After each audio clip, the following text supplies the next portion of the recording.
Mon bien-aimé, mon précieux, viens dans le silence. Pose l'agitation, pose le doute, pose cette question incessante qui tourne dans ton cœur. Pourquoi est-ce que je me sens si invisible? Écoute ma réponse, non avec tes oreilles, mais avec l'âme qui crie en toi. Ce sentiment n'est pas un abandon, ce n'est pas un oubli de ma part, c'est l'indication la plus claire que tu es entré dans une saison sacrée, la saison cachée.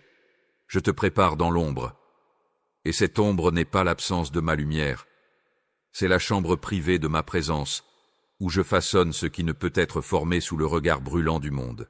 Tu as prié pour l'influence, et je t'ai donné l'insignifiance. Tu as cru pour la plateforme, et je t'ai placé dans les coulisses. Tu as désiré être reconnu pour ton don, et ton don semble étouffé, ignoré, ou pire, attribué à un autre. Tu te regardes dans le miroir et tu demandes « Suis-je en retard? Ai-je mal entendu? Mon temps est-il passé ?» La pression de comparer ta vie cachée à la vie publique des autres est un poids que je ne t'ai pas demandé de porter. Cette ombre où tu te trouves, cet endroit où tes efforts semblent absorbés par le silence, c'est mon atelier. Et dans tout atelier digne de ce nom, le vrai travail se fait à l'abri des regards, avant la révélation. Comprends ceci. Tout ce que je fais de durable, je commence dans l'obscurité. J'ai formé un prophète dans le désert, avant de l'envoyer devant un roi. J'ai nourri un futur leader dans un palais étranger, avant de le placer à la tête d'une nation. J'ai instruit un réformateur dans la tente d'un berger, avant de lui confier mes lois. J'ai caché mon fils dans l'humble obscurité de Nazareth, pendant 30 ans, avant 3 ans de ministère public. La proportion est révélatrice. 10 parts de préparation cachée pour 1 part d'exécution publique. Tu contestes cette proportion, mais c'est la loi de mon royaume. La racine doit être profonde, large et forte pour supporter le poids de la couronne. Dans cette ombre, je fais plusieurs choses que la lumière crue du jour ne permettrait pas. D'abord, je désapprends au monde. Je retire doucement, couche par couche, les identités que le monde t'a collées, le performeur, le plaire à tous, l'ambitieux, le victime. Ces étiquettes se détachent mal sous les applaudissements. Elles ne se décollent que dans l'humidité de l'humiliation et le silence de l'obscurité. Tu te retrouves dépouillé, te demandant « Qui suis-je sans le titre, sans le rôle, sans les applaudissements ?» C'est précisément la question que cette saison est conçue pour résoudre. Ensuite, j'enseigne la dépendance. Quand tu es sous les projecteurs, il est facile de croire en ta propre force, ton propre charisme, ta propre intelligence. Dans l'ombre, ces ressources s'épuisent. Les portes que tu frappes restent fermées.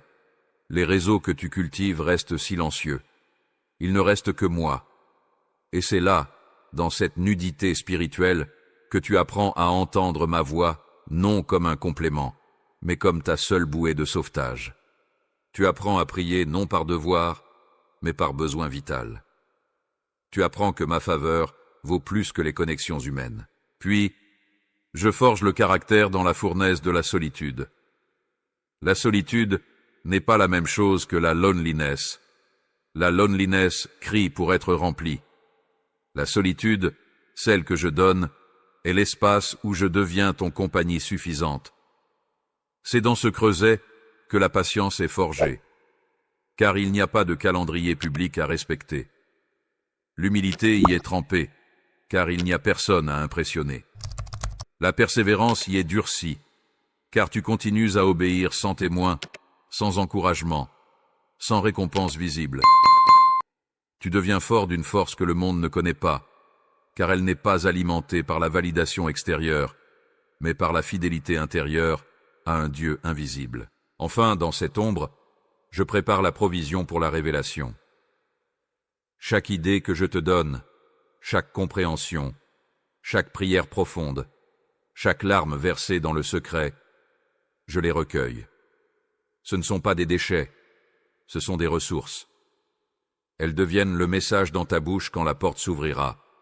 Elles deviennent la compassion dans ton toucher quand les blessés viendront à toi. elles deviennent l'autorité dans ta prière quand les ténèbres défieront ta lumière. La saison cachée est un temps d'accumulation spirituelle massive.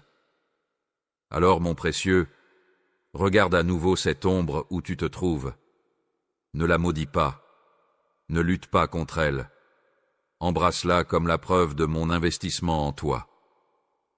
Je ne cache pas les choses sans valeur. Je cache les trésors. Je cache les graines qui porteront une moisson capable de nourrir des multitudes. Si cette vérité touche ton esprit, si elle nomme ta saison avec une précision qui te soulage, alors, proclame-la. Parle cette déclaration sur ta vie cachée.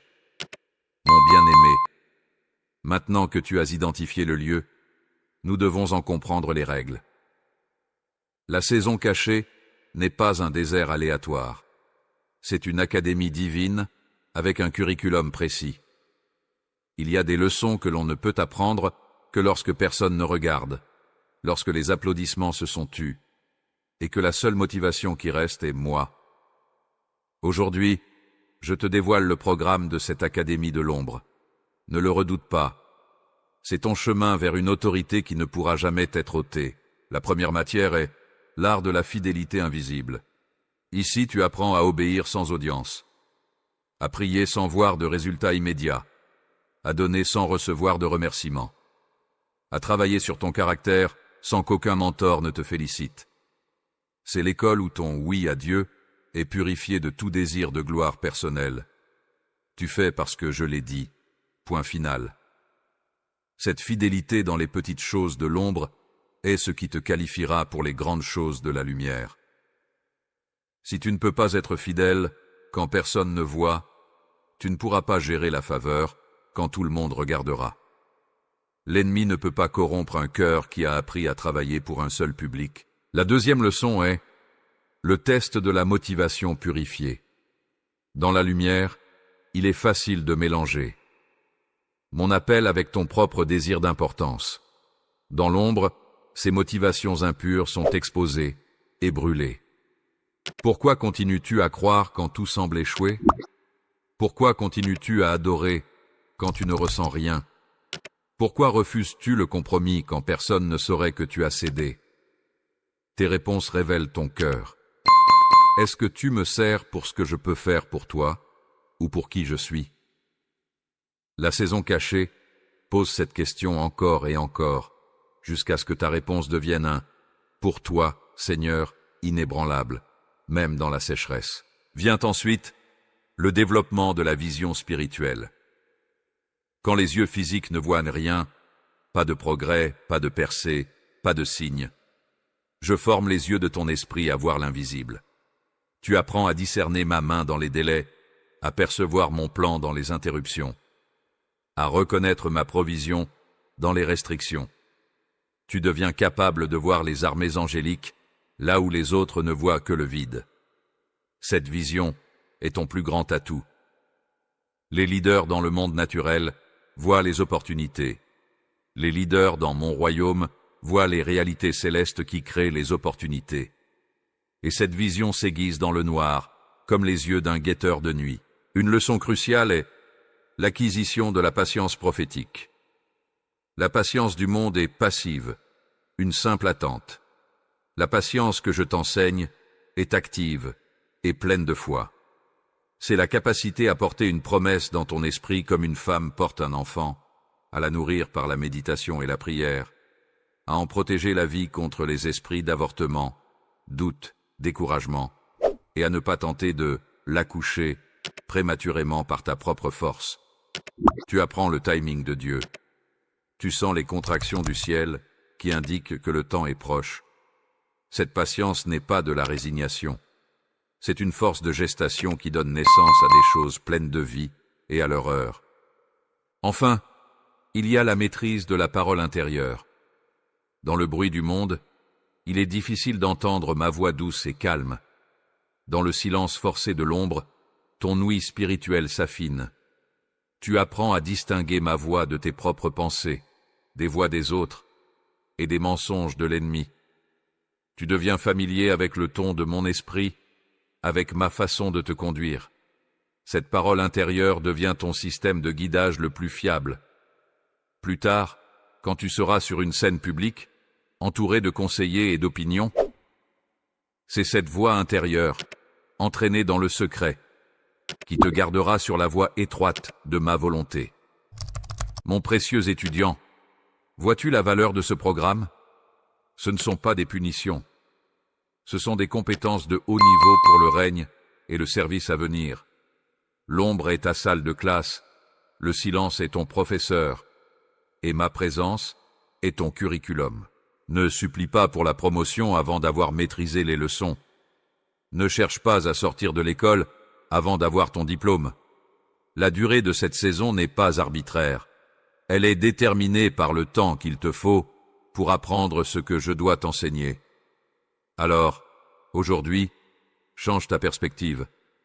Ne demande pas « Quand est-ce que ça finit ?» Demande « Qu'est-ce que tu es en train de m'enseigner ici, Seigneur ?»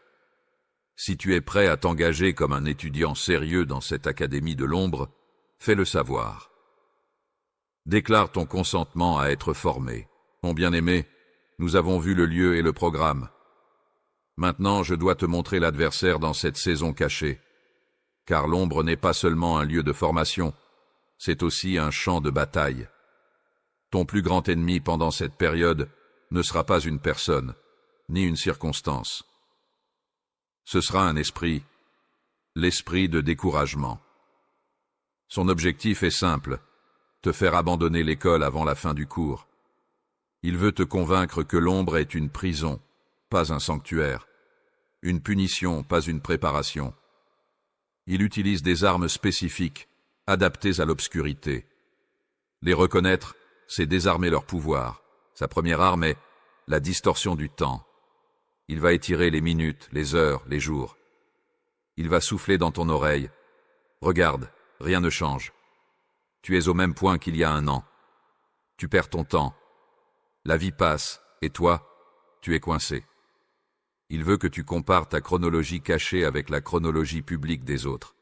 Il veut que tu croies que Dieu est lent, qu'il t'a oublié dans ce couloir sans fin. Mais mon temps n'est pas le tien. Dans l'ombre, je ne suis pas lent. Je suis méticuleux. Chaque seconde est utilisée pour un ajustage, une purification, un alignement. L'heure que tu passes à attendre dans la foi, à lutter contre l'amertume, à choisir de me faire confiance, forge en toi une endurance éternelle. Ne mesure pas cette saison avec la montre du monde. Mesure-la avec le sablier de ma grâce. Son deuxième missile est l'amplification de l'insignifiance. Ce que tu fais ne compte pas. Qui te voit? Qui se soucie de tes petites prières, de tes petits efforts? Tu pourrais cesser aujourd'hui, et le monde n'y verrait aucune différence. C'est un poison subtil qui attaque ton sens du but. Il veut te faire croire que ton obéissance dans le secret est vaine. C'est un mensonge flagrant. Dans mon royaume, les plus grands tremblements de terre spirituels sont déclenchés par des prières secrètes. Les réveils naissent dans les chambres closes de gens inconnus. Ta fidélité dans les petites choses de l'ombre crée des ondes de choc dans le monde invisible. Ton insignifiance est mon secret le mieux gardé. Vient ensuite le fantôme des opportunités manquées. Il va projeter devant toi des images séduisantes de ce que tu aurais pu faire, de là où tu aurais pu être si tu n'étais pas retenu dans cette saison. Regarde, cette porte s'est ouverte pour un autre. Cette promotion, tu aurais pu l'avoir. Cette relation, tu aurais pu la vivre. C'est de la tromperie. Les opportunités que tu manques dans l'ombre sont des pièges que je désamorce pour toi. Les portes que je garde fermées sont une protection, pas un rejet. Si je t'avais laissé prendre cette opportunité, elle t'aurait éloigné de ton destin ou t'aurait brisé avant l'heure. Fais-moi confiance. Ton histoire n'est pas faite de portes manquées, mais de portes divinement scellées et divinement ouvertes au bon moment. Une arme plus personnelle est l'attaque sur ton identité. Dans le silence et l'absence de rétroaction extérieure, les vieilles questions refont surface. Suis-je vraiment appelé? Suis-je digne? Est-ce que Dieu m'aime vraiment ou m'a-t-il mis de côté? L'ennemi utilise le vide pour y injecter ses mensonges sur ton identité. Il veut que tu définisses qui tu es par ce que tu fais ou ne fais pas, et non par ce que je dis que tu es. C'est ici que les leçons sur ton identité en moi doivent devenir ton bouclier. Tu dois t'accrocher à ma parole sur toi comme à une corde de sauvetage. Tu es mon enfant bien-aimé. Tu es choisi. Tu es en cours de préparation. Enfin, il utilise la fatigue de la solitude. Cette lassitude n'est pas seulement physique, c'est une lassitude de l'âme. Le combat pour croire, jour après jour, sans compagnon de route visible, sans équipe pour te soutenir, peut être épuisant. L'ennemi veut que cette fatigue se transforme en résignation, puis en abandon. À quoi bon? C'est trop dur. Personne ne comprend. C'est dans ces moments que je suis le plus proche. Ma présence est ta compagnie. Ma parole est ta nourriture. Ta fatigue est l'invitation à te reposer non pas dans l'inaction, mais en moi, à laisser ma force se perfectionner dans ta faiblesse. Mon précieux guerrier, ces attaques sont le signe que tu es sur le bon chemin. L'ennemi ne déploie pas ses efforts contre quelqu'un qui n'est pas une menace. Ton obéissance silencieuse dans l'ombre dérange son royaume bien plus que tu ne peux l'imaginer. Quand le découragement frappe, ne dialogue pas avec lui. Ne t'assieds pas à sa table. Utilise les armes de la vérité. Rappelle-toi, le temps de Dieu est parfait. Ton obéissance secrète est puissante. Les portes fermées sont une protection. Ton identité est en Christ. Ta fatigue est un lieu de rencontre avec ma grâce. Voici ta déclaration de guerre dans l'obscurité. Mon bien-aimé, il est temps de passer de la théorie à la pratique. Comprendre la saison et ses batailles est essentiel, mais cela ne suffit pas. Tu dois maintenant apprendre à vivre dans l'ombre, non pas comme un prisonnier qui compte les jours, mais comme un sage qui cultive son jardin secret. Cette partie de ton voyage n'est pas une attente passive, c'est une cultivation active. Je vais te donner les outils pour travailler la terre de cette saison cachée, afin d'en tirer le maximum de fruits, de racines profondes et de réserves pour l'avenir. Le premier outil est la discipline du sanctuaire quotidien. Dans l'ombre, ta vie de prière ne peut plus être occasionnelle ou motivée par le besoin immédiat. Elle doit devenir ton écosystème. Établis un temps et un lieu sacrés, sans négociation. C'est ton rendez-vous avec le directeur de cette saison. Tu ne viens pas nécessairement pour recevoir des réponses ou des visions. Tu viens pour être présent, pour dire « Me voici ». Dans l'obscurité, je choisis de t'adorer. Dans le silence, je choisis de t'écouter. C'est dans cette régularité sans glamour que ton esprit s'ancre en moi, que ton âme apprend à puiser sa substance, non dans les événements, mais dans la relation. Le deuxième outil est l'art de l'action fidèle minuscule. Le découragement vient souvent du sentiment que nos actions n'ont pas d'envergure. Contre cela, je t'appelle à exceller dans les petites obéissances invisibles. Fais ton travail avec excellence, même si personne ne le remarque. Sois gentil avec un inconnu, sans témoin. Prie pour un voisin dont personne ne sait les luttes. Donne en secret. Ces petits actes sont comme des graines plantées dans le sol sombre. Ils semblent insignifiants, mais ils nourrissent ton caractère et créent un historique de fidélité dans le royaume spirituel. Ils sont les preuves que tu sers pour moi, et non pour les applaudissements. Le troisième outil est le journal de la grâce cachée. Dans la saison obscure, ta mémoire peut devenir ton ennemi, ne retenant que les difficultés. Force-la à se souvenir des bontés. Tiens un journal, non de tes plaintes, mais de mes fidélités subtiles. Aujourd'hui, j'ai reçu une parole inattendue. Aujourd'hui, j'ai eu la force de résister à la tentation du découragement. Aujourd'hui, j'ai senti une paix inexplicable pendant 5 minutes. Relis ce journal quand l'obscurité semble totale. Il deviendra une lampe pour tes pieds, te rappelant que je suis actif, même quand tu ne vois pas le mouvement d'ensemble. Le quatrième outil est l'investissement dans la croissance intérieure. Puisque l'action extérieure est limitée, Tourne ton énergie vers l'intérieur. C'est le moment d'approfondir ta connaissance de ma parole, non pas pour préparer un sermon, mais pour te nourrir toi-même. Étudie. Lis des livres qui fortifient ta foi. Écoute des enseignements qui nourrissent ton esprit. Développe une compétence, un art, une sagesse qui n'a pas de valeur marchande immédiate, mais qui enrichit la personne que tu es. Tu n'es pas en pause. Tu es en mode développement racinaire. Le 5e outil est la pratique du détachement sain. Apprends à tenir les choses, les rêves, les relations, les plans, avec des mains ouvertes. Dans l'ombre, je peux te demander de lâcher même les bonnes choses que tu as saisies trop fort. Détache-toi du besoin de contrôle, du besoin de comprendre, du besoin de voir le plan. Ce détachement n'est pas de l'apathie, c'est une confiance active. C'est dire, Père, je cultive ce jardin, mais la moisson est entre tes mains. Je fais ma part dans l'obscurité, et je te fais confiance pour la révélation en son temps. Enfin, cultive le loisir prophétique.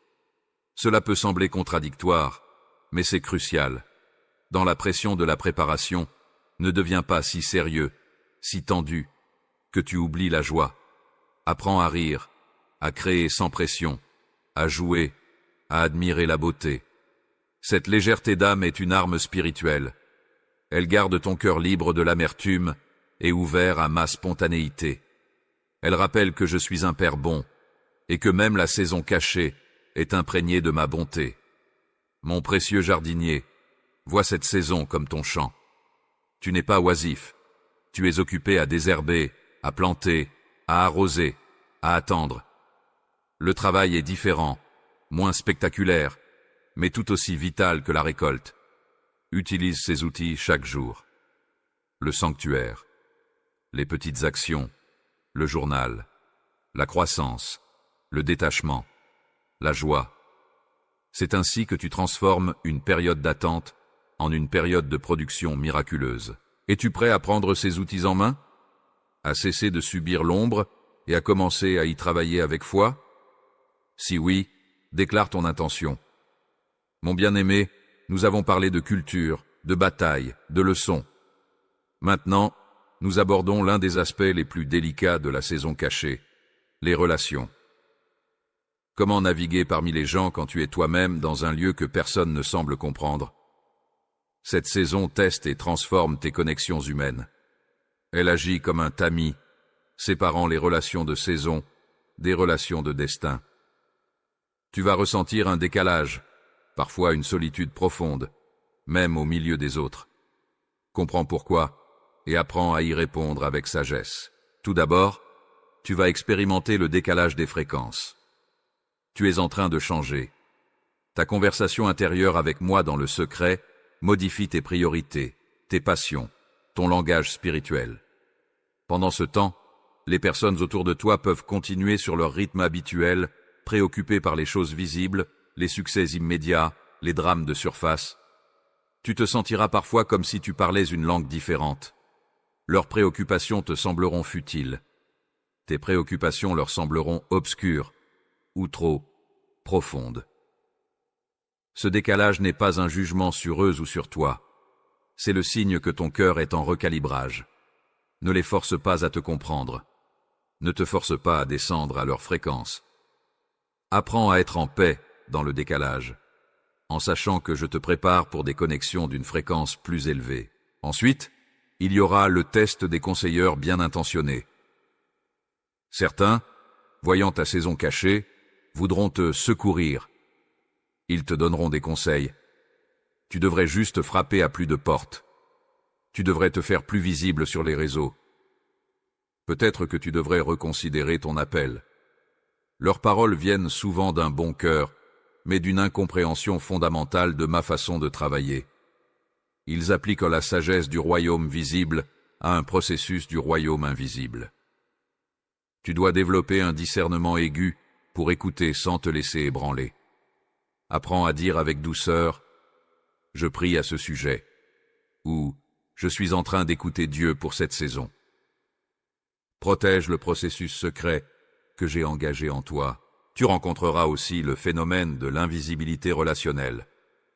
Tu peux te sentir invisible dans les groupes. On ne te demande pas ton avis, on t'oublie dans les invitations. On parle autour de toi comme si tu n'étais pas là. Ce n'est pas forcément un rejet actif, c'est souvent la conséquence spirituelle de ta saison. Tu es en réserve dans mon plan. Ton absence de visibilité publique se reflète parfois dans les dynamiques sociales. Au lieu de t'en affliger, voici une protection. Cette invisibilité te garde des distractions relationnelles et des influences qui pourraient contaminer ta préparation. C'est une clôture de grâce autour de toi. Plus douloureux peut-être est l'éloignement des compagnons d'armes. Certaines relations qui étaient fortes dans une saison précédente vont sembler s'effilocher. Les conversations deviennent courtes et superficielles. Vous n'avez plus autant de choses en commun. Cela peut être déchirant. Mais comprends, je sépare parfois pour préserver. Ces personnes peuvent être en route vers leur propre destin sur un chemin différent. Ou bien, la relation doit entrer en hibernation pour être réveillée plus tard, quand vos saisons seront à nouveau alignées. Ne t'accroche pas avec désespoir. Bénis-les, libère-les dans ta prière, et concentre-toi sur les compagnons que je t'envoie pour cette saison-ci, même s'ils sont peu nombreux. Cela nous amène à la bénédiction des connexions saisonnières sages. Je ne te laisserai pas totalement seul. Je susciterai des personnes pour un temps, pour une raison précise. Un mentor qui te donne une parole clé, un ami qui prie avec discernement, un étranger qui t'encourage au bon moment. Ces connexions sont souvent brèves et ciblées. Ne cherche pas à en faire des relations permanentes. Reçois ce pourquoi elles sont envoyées et laisse-les repartir quand leur saison est terminée. Apprends à discerner la différence entre une connexion de destin et une connexion de provision pour le voyage. Enfin, cultive la relation avec les témoins invisibles. Tu n'es pas seul dans l'ombre. Tu es entouré d'une grande nuée de témoins, ceux qui ont marché par la foi avant toi, qui ont connu leur propre désert et leur propre salle secrète. Tire réconfort de leur compagnie spirituelle. Parle avec eux dans la prière. L'histoire de Joseph dans la prison, de David dans la caverne, de Paul en prison, deviennent tes récits familiaux. Tu fais partie de cette lignée. Cette communion te rappelle que ta saison n'est pas une anomalie, mais un rite de passage dans la lignée royale. Mon précieux, les relations dans l'ombre sont un cours avancé sur l'amour désintéressé et la dépendance divine. Tu apprends à aimer sans recevoir en retour, à être fidèle sans être reconnu, à trouver ta communauté d'abord en moi et dans mon grand récit. Ne lutte pas contre le tamis. Laisse-le faire son travail. Fais confiance à mes choix relationnels pour toi en ce moment. Si ton cœur accepte cette purification relationnelle difficile mais nécessaire, déclare-le. Mon bien-aimé, à mesure que tu t'enracines dans l'ombre, une transformation subtile mais profonde commence à opérer en toi. Cette saison n'est pas un vide, c'est une incubation. Et ce qui s'incube, c'est ton autorité spirituelle future. Dans le silence et la séparation, je suis en train de construire en toi les fondations d'une autorité qui ne sera ni empruntée, ni imposée, mais qui émanera naturellement de ton être, comme un parfum. Ce n'est pas l'autorité du titre ou de la position. C'est l'autorité de l'âme, formée dans le secret. Aujourd'hui, je te montre comment cette saison construit cette autorité, pierre par pierre. La première pierre est l'autorité de la patience souffrante. Le monde comprend l'autorité de l'action rapide, du succès éclatant. Mon royaume honore l'autorité de celui qui sait attendre sans perdre la foi, souffrir sans devenir amer, et endurer sans se rebeller. Chaque jour que tu passes dans l'ombre à choisir de me faire confiance, à refuser l'amertume, à attendre ma main, forge en toi une qualité de patience qui est, en réalité, une puissance. Plus tard, quand tu seras face à des situations qui exigent une endurance surhumaine, tu auras déjà en toi cette force trempée. Les gens sentiront en toi une solidité qui ne fléchit pas sous la pression du temps. La deuxième pierre est l'autorité de la vérité intériorisée. Beaucoup connaissent la vérité de manière intellectuelle. Dans l'ombre, tu es forcé de la connaître de manière existentielle. Tu ne peux plus citer des versets comme des slogans. Tu dois les serrer contre toi, comme les seules planches de ton navire dans la tempête. Dieu est mon berger, devient ton cri dans le manque. Je ne manquerai de rien, devient ton acte de foi face à l'insécurité.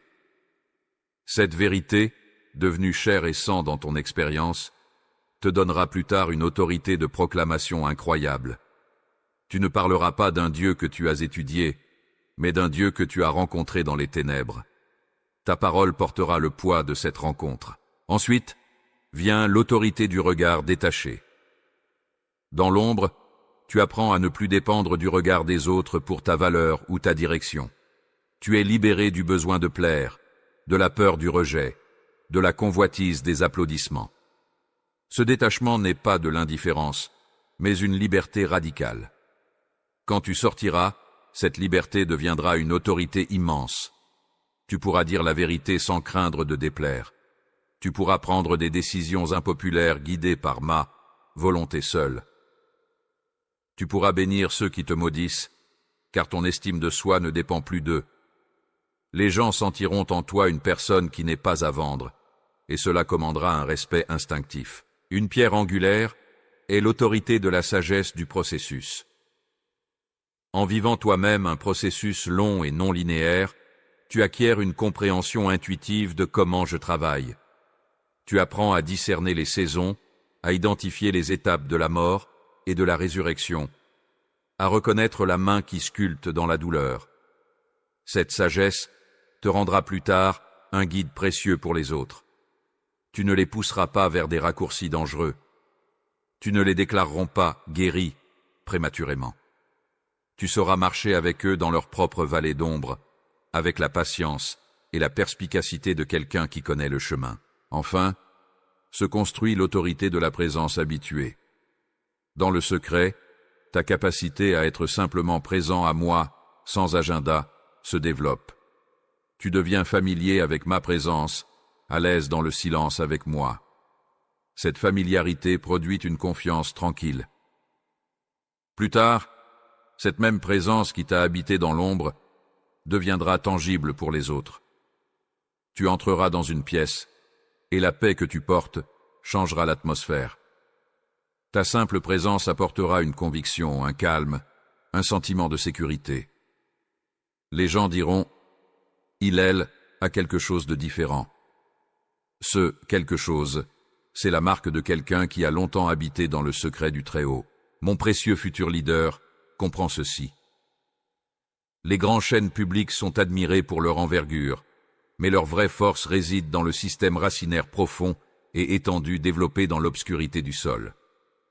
Ta saison cachée est ta croissance racinaire. Chaque racine de patience, de vérité vécue, de liberté intérieure, de sagesse processuelle et de présence, s'étend et se fortifie. Quand le vent des tempêtes viendra sur ta vie publique, ces racines te tiendront ferme. Quand la sécheresse spirituelle viendra, elles puiseront l'eau des sources profondes. Tu n'es pas inactif. Tu es en train de construire la fondation la plus importante, la fondation de ton autorité spirituelle intrinsèque. Alors, chéris ce temps.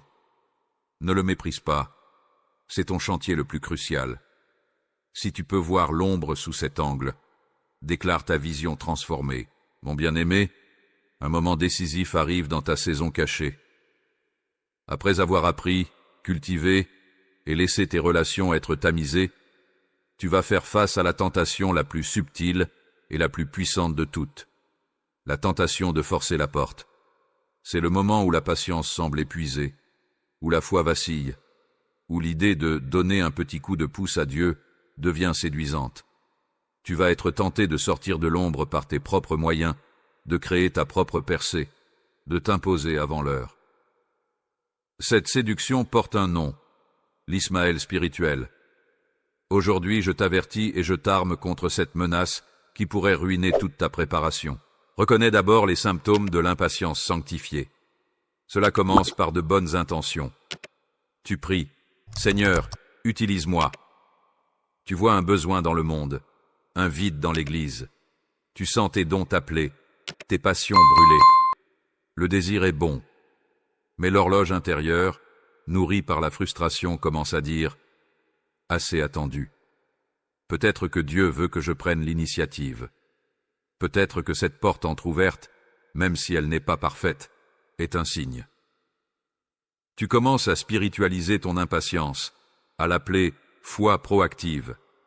C'est le premier signal d'alarme. Ma foi est toujours ancrée dans ma promesse et ma paix, jamais dans l'agitation. Ensuite, tu rencontreras les opportunités prématurées. Elles sembleront presque parfaites. Une offre qui correspond à tes compétences, une invitation à servir dans un domaine qui te passionne, une relation qui promet de te ouvrir des portes. Ces opportunités brilleront d'un éclat presque divin, mais au fond de ton esprit, une petite alarme tranquille sonnera. Un manque de paix, un sentiment de « pas tout à fait ». C'est là que le choix se fait. Vas-tu faire taire cette voix pour saisir ce qui semble être la réponse à tes prières? Rappelle-toi, l'ennemi est un maître contrefacteur. Il peut orchestrer des opportunités brillantes qui mènent à un désert, détournant-tu du chemin étroit qui mène à ta véritable destinée. Si tu résistes à ces premières offres, la pression peut monter avec le conseiller cher. Des personnes bien intentionnées, voyant tes dons gaspillés, te pousseront. Tu es trop talentueux pour rester caché. Il faut que tu te fasses connaître. Moi, à ta place, Leurs arguments sembleront logiques, pleins de sagesse humaine. Ils toucheront ton orgueil blessé, ta peur de manquer le train. C'est ici que la leçon du détachement relationnel porte ses fruits. Tu dois apprendre à sourire, à remercier, et à retourner dans ton secret pour demander « Père, est-ce toi ? Ou est-ce la pression du monde déguisée en conseil pieux, le danger suprême et la conception d'Ismaël ?» C'est le moment où tu passes à l'acte. Fatigué d'attendre la promesse, Isaac, tu prends la servante, tes propres ressources, tes connexions humaines, ta manipulation, pour produire un héritier, un ministère, une position, une réalisation.